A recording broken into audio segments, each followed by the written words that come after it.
Assalamualaikum warahmatullahi wabarakatuh.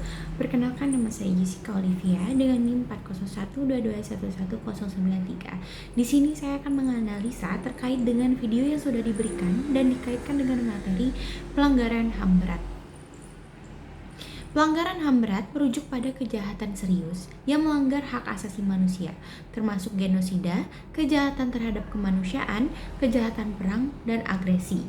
Kejahatan ini tidak terikat oleh batasan waktu dan dapat diadili oleh Mahkamah Pidana Internasional atau ICC berdasarkan Statuta Roma.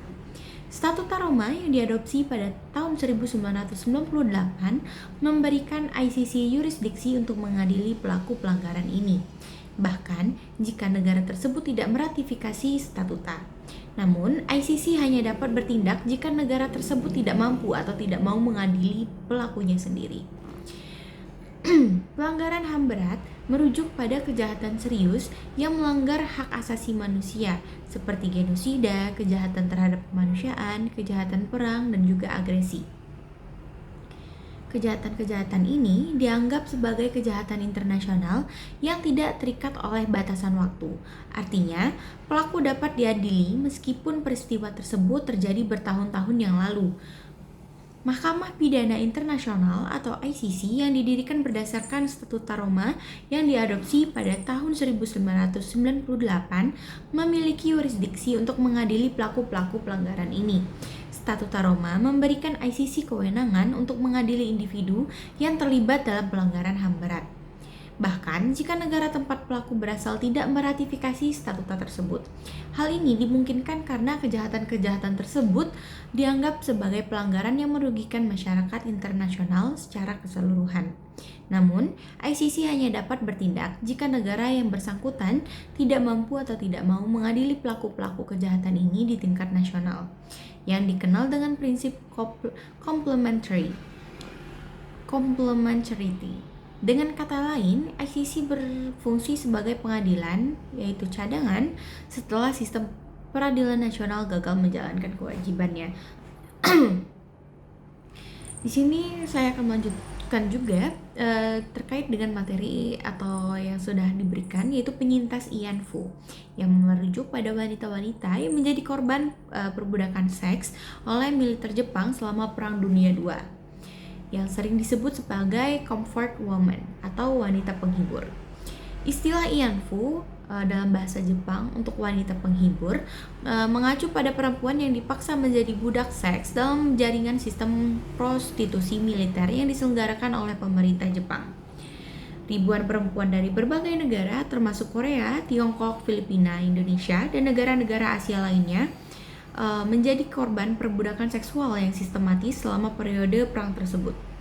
Dalam konteks ini, kita dapat mengaitkan penyintas Ianfu dengan pelanggaran HAM berat, khususnya kejahatan terhadap kemanusiaan yang diatur dalam Statuta Roma yang mendasari pembentukan Mahkamah Pidana Internasional atau ICC.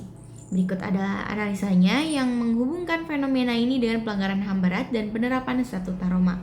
Yang pertama, termasuk pelanggaran HAM berat yang dimana melakukan kejahatan terhadap kemanusiaan. Perbudakan seks yang dilakukan terhadap para wanita tersebut merupakan bentuk kejahatan terhadap kemanusiaan. Kejahatan terhadap kemanusiaan melibatkan pelanggaran serius yang dilakukan sebagai bagian dari serangan yang meluas atau sistematis terhadap penduduk sipil. Beberapa elemen yang terkait dengan pelanggaran ini yang dialami oleh penyintas Ianfu adalah yang pertama, perbudakan. Para wanita ini dipaksa bekerja sebagai budak seks dalam kondisi yang sangat kejam dan tidak manusiawi. Lalu yang kedua, penyiksaan. Selain eksploitasi seksual, banyak penyintas juga mengalami kekerasan fisik dan psikologis yang berat, termasuk pemerkosaan, penyiksaan, dan penahanan yang tidak sah. Lalu yang ketiga, penghilangan paksa. Banyak wanita yang diculik atau dipaksa bergabung untuk sehingga Jepang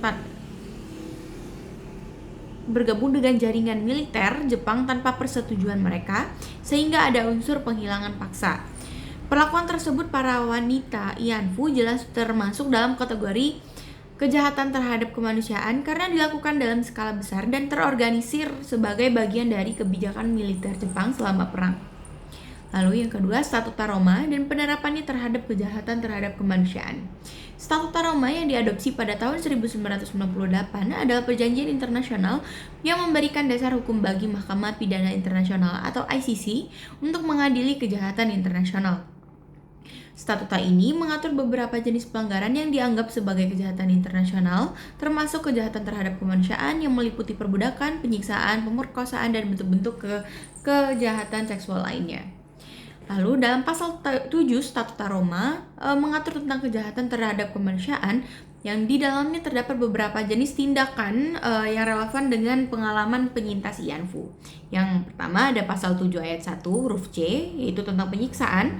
Lalu yang kedua pasal 7 ayat 1 huruf G, perbudakan. Dan terakhir pasal 7 ayat 1 huruf K, yaitu pemerkosaan dan bentuk kekerasan seksual lainnya.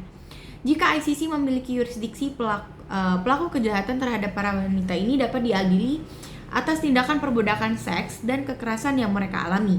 Meskipun kejadian ini terjadi pada masa Perang Dunia Kedua dan Statuta Roma berlaku pada periode yang lebih modern, penting untuk dicatat bahwa ICC dapat menyelidiki dan mengadili kejahatan terhadap kemanusiaan yang terjadi dalam periode sejarah sebelumnya jika pelaku atau korban masih ada dan jika negara terkait tidak mampu atau tidak mau menangani perkara tersebut di tingkat domestik. Lalu yang ketiga, prinsip complementarity. Dalam Statuta Roma, salah satu prinsip dalam Statuta Roma adalah complementarity, yaitu prinsip yang menyatakan bahwa ICC hanya akan mengambil tindakan jika negara yang bersangkutan tidak dapat atau tidak mau menjalani proses peradilan yang sesuai untuk mengadili pelaku kejahatan internasional. Dalam hal perbudakan seks IANFU, banyak negara termasuk Jepang tidak memberikan keadilan yang memadai atau tidak ada upaya yang serius untuk menghukum pihak yang bertanggung jawab atas pelanggaran ini.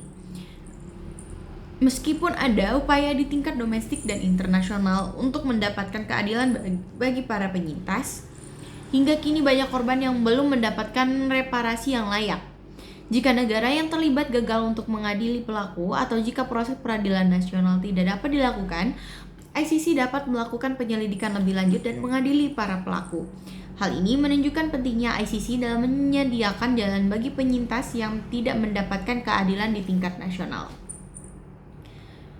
Lalu, tantangan dalam penerapan Statuta Roma terhadap kasus IANFU, yang dimana walaupun ICC memiliki kewenangan untuk mengadili kejahatan terhadap kemanusiaan, ada beberapa tantangan dalam penerapan Statuta Roma terhadap kasus IANFU, yaitu batasan waktu, yang dimana banyak peristiwa kejahatan terhadap penyintas IANFU terjadi pada masa Perang Dunia II, yang terjadi lebih dari 7 dekade yang lalu. Meskipun kejahatan ini terjadi sebelum Statuta Roma berlaku, prinsip ini universalitas dalam hukum internasional dapat memungkinkan untuk mengadili kejahatan semacam itu sebagai bagian dari sejarah peradilan internasional jika pelaku atau penyintas masih hidup. Lalu, sistem politik dan diplomatik. Banyak negara termasuk Jepang menanggapi kasus IANFU dengan cara yang kontroversial atau tidak memadai, yang dapat menghambat proses peradilan internasional. Reparasi bagi korban. Penyintas IANFU seringkali menghadapi kesulitan besar dalam memperoleh kompensasi atau pengakuan yang layak. Meskipun ICC dapat berfokus pada keadilan pidana, masalah reparasi dan pengakuan terhadap penderitaan penyintas tetap menjadi tantangan yang belum sepenuhnya terselesaikan. Lalu, pentingnya pengakuan terhadap penyintas IANFU. Meskipun tantangan tersebut ada, penting untuk menekankan bahwa proses hukum internasional yang dipandu oleh Statuta Roma dapat berfungsi tidak hanya untuk mengadili pelaku, tetapi juga untuk memberikan pengakuan terhadap penderitaan penyintas IANFU. Pengakuan ini bisa menjadi langkah penting dalam pemulihan trauma yang dialami oleh para korban. Selain itu, ICC dan lembaga internasional lainnya dapat berperan dalam memperjuangkan reparasi bagi korban, serta menciptakan tekanan diplomatik untuk keadilan. Kesimpulannya, penyintas IANFU adalah korban dari kejahatan terhadap kemanusiaan yang dapat diadili berdasarkan Statuta Roma, khususnya melalui pasal yang mengatur perbudakan, penyiksaan, dan kekerasan seksual. Meskipun Statuta Roma tidak berlaku pada masa kejadian tersebut, prinsip universalitas dan keadilan bagi korban dapat membuka jalan bagi peradilan internasional. Namun, tantangan tetap ada, baik dalam penerapan hukum internasional terhadap peristiwa sejarah